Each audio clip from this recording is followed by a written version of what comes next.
Welcome back friends, बहुत बहुत स्वागत है आपका अपने चैनल हिंदी जी के ट्रिक्स पर। आज के इस वीडियो में हम आपके लिए लेकर आए UK triple S C scaler exam के लिए बायोलॉजी के टॉप 50 वन लाइनर क्वेश्चंस। देखिए, बायोलॉजी का हमने अपने चैनल पर सिलेबस नहीं करा पाए हैं थोड़ा टाइम की वजह से, इसलिए बायोलॉजी के ही मैं आपको 4 से यानी लगभग 150 से 200 क्वेश्चन ऐसे देने वाला हूँ जिनसे आपको एग्जाम में काफ़ी हेल्प मिलने वाली है और यहाँ से क्वेश्चन आपको ज़रूर से ज़रूर देखने के लिए मिलने वाले हैं। केमिस्ट्री का टॉप 50 वन लाइनर मैंने ऑलरेडी अपलोड कर चुका है, आप वो देख सकते हैं। उसका सिर्फ एक ही पार्ट आएगा। तो चलिए करते हैं आज का वीडियो शुरू। आज का सबसे पहला प्रश्न है, पौधों में जल एवं खनिज पदार्थों का वहन किसके द्वारा होता है? तो ये होता है जाइलम के द्वारा। देखिए, कभी कभी आपसे पूछा जा सकता है कि किस ऊतक के द्वारा होता है, तो वहाँ पर आपको जाइलम नहीं दिया होगा, वहाँ पर आपको दिया होगा दारू ऊतक। नेक्स्ट है नंबर 2, लार में पाया जाने वाला एंजाइम कौन सा होता है? ये होता है टॉयलिन। लार में कौन सा पाया जाता है? टॉयलिन। नेक्स्ट है, प्रकाश संश्लेषण के दौरान कौन सी गैस निकलती है? ये निकलती है ऑक्सीजन गैस। प्रकाश संश्लेषण के दौरान कौन सी गैस? ऑक्सीजन। नेक्स्ट है, प्रकाश संश्लेषण में योगदान करने वाला ऊतक है, तो ये होता है खम्भ ऊतक। ध्यान रखना है, प्रकाश संश्लेषण के दौरान जो गैस निकलती है ऑक्सीजन निकलती है, और प्रकाश संश्लेषण में जो हेल्प करने वाला ऊतक होता है ये होता है खम्भ ऊतक। नेक्स्ट है नंबर 5, जठर ग्रंथियां कहाँ पाई जाती हैं? ये पाई जाती है आमाशय में, और इनसे क्या निकलता है? इनसे जठर रस निकलता है। तो जठर ग्रंथियां आमाशय में पाई जाती है, इनसे जठर रस निकलता है। नंबर 6 है, प्रोटीन पाचन के बाद किस रूप में बदल जाता है? ये बदल जाता है अमीनो अम्ल में। ध्यान रखना है, अमीनो अम्ल में ये बदल जाता है। 7 है, पित्त का निर्माण कहाँ होता है? तो ये होता है यकृत में, यानी कि लीवर में। 8 है, पित्त रस कहाँ एकत्रित होता है? तो ये पित्ताशय में। ध्यान रखना है, पित्त बनेगा यकृत में, एकत्रित होगा पित्ताशय में। नंबर 9 है, प्रकाश संश्लेषण की प्रकाशीय क्रिया कोशिका के किस भाग में होती है? ये होती है हरित लवक के ग्रेना में। ये ध्यान रखना, हरित लवक के ग्रेना में होती है प्रकाशीय क्रिया, ग्रेना में। नेक्स्ट है 10, अप्रकाशीय अभिक्रिया कोशिका के किस भाग में होती है? तो ये स्ट्रोमा में। प्रकाशीय ग्रेना यानी ग्रेना में, और अप्रकाशीय स्ट्रोमा में। 11 है, पर्णरंध्र किन कोशिकाओं के बने होते हैं? ये बने होते हैं रक्षक कोशिकाओं के, यानी कि गार्ड सेल्स के बने होते हैं। 12 है, एडीपी का पूर्ण रूप क्या होता है? ये होता है adenosine diphosphate. Adenosine diphosphate. Next है एटीपी का पूर्ण रूप, तो एडिनोसिन ट्राइफॉस्फेट। देखिए, डी का मतलब यहाँ पर डाई है और टी का मतलब यहाँ पर ट्राई है। ए फॉर एडिनोसिन है और पी फॉर फास्फेट है। तो adenosine diphosphate ADP, adenosine triphosphate ATP. 14 है, केंचुए में श्वसन किसके द्वारा होता है? ये होता है नम देह भित्ति के द्वारा। नम देह भित्ति के द्वारा इसमें श्वसन होता है।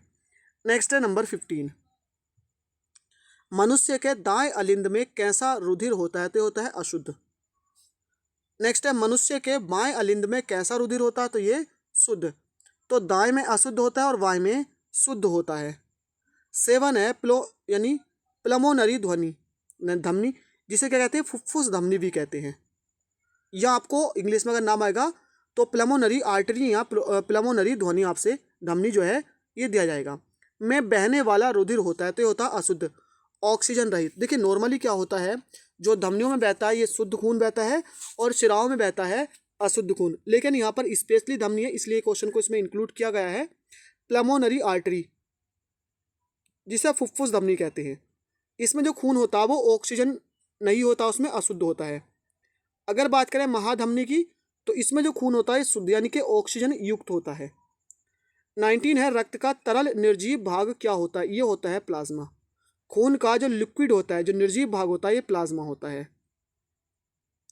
नेक्स्ट है 20, मनुष्य में लाल रक्त कणिकाएं बनती हैं, तो कहाँ पर बनती हैं? अस्थि मज्जा में, यानी कि बोन मैरो में। 21 है, सर्वदाता रक्त समूह कौन सा होता है? ये होता है ओ, सर्वदाता, यूनिवर्सल डोनर। 22 है, सर्वग्राही रक्त समूह होता है एबी, यूनिवर्सल रिसीवर कौन सा होता है? एबी। 23 है, धमनी और सिरा में किसमें कपाट होते हैं? तो ये होते हैं सिरा में। नेक्स्ट है 24, रक्त का थक्का बनने में कणिकाएं भाग लेती है, तो ये होती हैं रेड प्लेटलेट्स, यानी कि जो रक्त के प्लेटलेट्स होती हैं ये होती हैं, आपको ध्यान रखना है, ब्लड प्लेटलेट्स। नेक्स्ट है 25, ए बी रक्त समूह में कौन से एंटीजन पाए जाते हैं? तो ये होते हैं ए और बी एंटीजन इसमें पाए जाते हैं। नेक्स्ट है 26, प्रोटीन रक्त का थक्का बनाने में सहायक होता है, कौन सा? तो ये होता है फाइब्रोनोजन। ध्यान रखना, फाइब्रोनोजन अगर आपसे पूछा जाता है, ऑप्शन में प्लेटलेट आते हैं तो प्लेटलेट, और अगर प्रोटीन पूछा जाएगा तो फाइब्रोनोजन। 27 है, मनुष्य में उत्सर्जन होता है किसके द्वारा? वृक्क, यानी कि किडनी के द्वारा। हमारी बॉडी में है ना, जो भी पदार्थ होते हैं वो उत्सर्जित किसके द्वारा होते हैं? हमारी किडनी के द्वारा, यूरिन के थ्रू। 28 है, प्रोटीन उपापचय की क्रिया में बनी अमोनिया को यूरिया में कौन अंग बदलता है? यकृत, यानी कि हमारा लीवर। 29 है, पेस मेकर का संबंध किससे है? पेस मेकर यानी कि गति प्रेरक, इसका संबंध होता है हृदय से, यानी कि मनुष्य के दिल से। ये क्या करता है? यानी जिसका जो दिल कम धड़कता है ना, उसके हृदय में ये लगाया जाता है। 30 है, रक्त का थक्का बनने के बाद चोटग्रस्त भाग से रिसने वाला तरल पदार्थ होता है, ये होता है सीरम।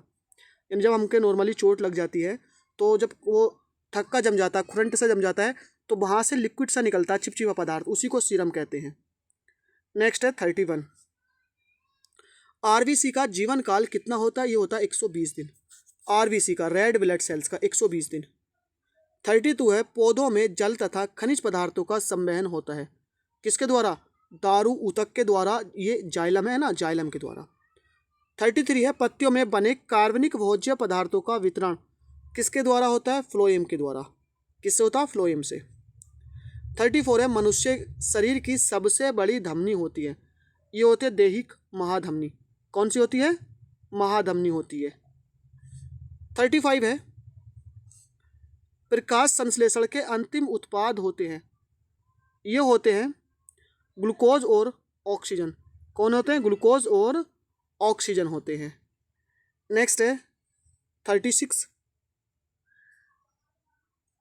36 है, पौधे यानी किस पौधे के रंध्र दिन के समय बंद और रात के समय खुल जाते हैं? तो ये होते हैं नागफनी के। किसके? नागफनी। 37 है, श्वसन वर्णक किसे कहते हैं? ये कहते हैं हीमोग्लोबिन को, श्वसन वर्णक। 38 है, मछलियों के हृदय में कितने वेशम होते हैं? ये होते हैं 2, एक अलिंद होता है और एक निलय होता है। 39 है, सिराओं में कपाट क्यों होते हैं? क्योंकि कपाट के कारण रक्त क्या होता? अंगों से हृदय की ओर बहता है, यानी सिराओं में जो ब्लड है वो क्या होता है? अंगों से हृदय की ओर बहता है, इसलिए इनमें कपाट होते हैं। 40 है, रक्त दाब किस उपकरण से मापा जाता है? ये मापा जाता है सिफगमो मैनोमीटर से। 41 है, लसिका का प्रवाह किस दिशा में होता है? लसिका का प्रवाह ये होता है ऊतक से हृदय की ओर, ऊतक से हृदय की ओर। 42 है, पौधों के संवहन मंडल का निर्माण होता है, ये होता है फ्लोएम और जाइलम से। किससे? फ्लोएम और जाइलम। नेक्स्ट है 43, मस्तिष्क का कौन सा भाग बुद्धि और स्मरण शक्ति का केंद्र होता है? ये होता है प्रमस्तिष्क। कौन सा होता है? प्रमस्तिष्क।